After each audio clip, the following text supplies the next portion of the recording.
আপনারা দেখছেন সোশ্যাল মিডিয়াতে খুলনার এক ভাই, তিনি এরকম নেশা করে এসে তারপরে মার কাছ থেকে টাকা চাইছে, মা টাকা দেয় নাই, না দেওয়ার কারণে মাকে পিটাইছে, এমন পিটানি পিটাইছে মৃত্যুবরণ করছে। মাকে অসংখ্য বাড়ি মেরে দিছে, বাড়ি মেরে দেওয়ার কারণে সেই মা দুনিয়া থেকে চলে গিয়েছে। ইস, প্রিয় ভাইরা আমার, আপনারা সোশ্যাল মিডিয়ায় দেখেছেন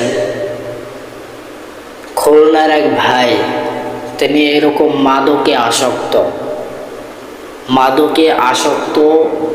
নেশা করত। এই নেশা করার কারণে প্রচুর নেশা করেন। এই নেশা করার কারণে প্রচুর টাকা খরচ হয়ে যায়, ঠিক কিনা বলেন?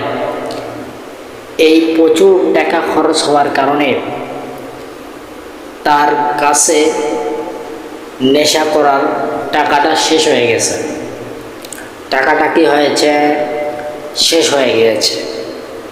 এতে মধ্যে তিনি এরকম তার মায়ের কাছে গেছে।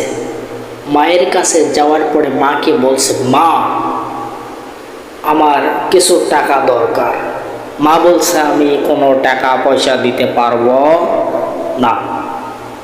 মাকে বলছে, মা, তুমি যদি আমাকে টাকা না দাও তাহলে আমি তোমাকে মারব।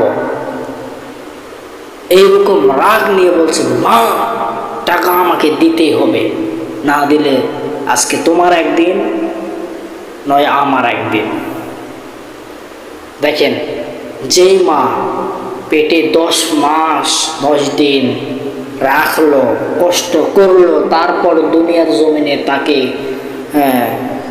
সুন্দরভাবে দুনিয়ার জমিনটা দেখাইলো, সেই মা লালন পালন করে বড় করলো, সেই মাকে বলে কিভাবে যে, মা, টাকা না দিলে আজকে তোমার একদিন আমার একদিন। রাগ নিয়ে বলছে, মা, টাকা লাগবে, টাকা দিতে হবে, যদি না দাও আমি লাঠি নিয়ে তোমাকে মারব। মাকে এমন মারছে, মা বাঁচার অনেক চেষ্টা করছে, তারপরও সেই দুঃখিনী মা বাঁচতে পারে নাই। না বাঁচার কারণে সে মৃত্যুবরণ করেছে। ওই নেশা পান করলো, সেই সন্তানের হাতে মাখন হলো। খুলনায় এই ঘটনা হয়েছে, আপনারা সোশ্যাল মিডিয়ায় দেখেছেন। তো আমি বলতে চাই, আজ সমাজে মাদক এগুলো বেড়ে গিয়েছে, নেশা বেড়ে গিয়েছে। তো শেষ জামানায় এগুলো বেশি হবে, তো হইতেছেই, তো আমরা দু চোখে দেখতেছি, ঠিক কিনা বলেন? রাসূল সাল্লাল্লাহু আলাইহি ওয়াসাল্লাম বলেছেন, শেষ জামানায় এইরকম মাদক নেশা পান করবে।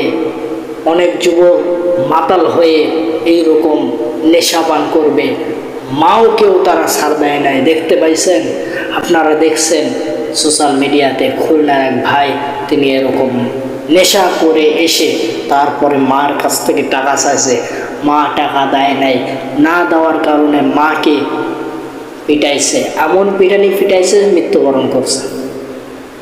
মাকে অসংখ্য বাড়ি মেরে দিছে, বাড়ি মেরে দেওয়ার কারণে সেই মা দুনিয়া থেকে চলে গিয়েছে। ইস, কুলাঙ্গার সন্তান। আহা, আল্লাহ আমাদের সব ভাইদেরকে বোঝার তৌফিক দান করুন, বলেন আমিন।